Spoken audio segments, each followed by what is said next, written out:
మనల్ని పిలిచరేమో, ఆయన మనల్ని పలకరేమో, ఆయన మనల్ని తలంచలేమంటే ఎవడు తలంచకపోయినా, ఎవడు పిలవకపోయినా ఏ నష్టం లేదు. ఎవడు మనల్ని పరలోక రాజ్యానికి తీసుకెళ్ళలేడు. ఎవడు ఒకటి మంచి అని ఒకటి చెడ్డని తీర్పు తెలచలేడు. ఎవడు కూడా మన బ్రతుకులను మార్చలేడు.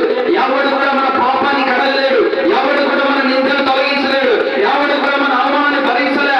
ఎవడు కూడా మన కోసం రక్తాన్ని కార్చలే. ఎవరు మన కోసం ఉపవాసాలు ఉండలే. ఎవరు మన కోసం ప్రార్థనలు చేయలే.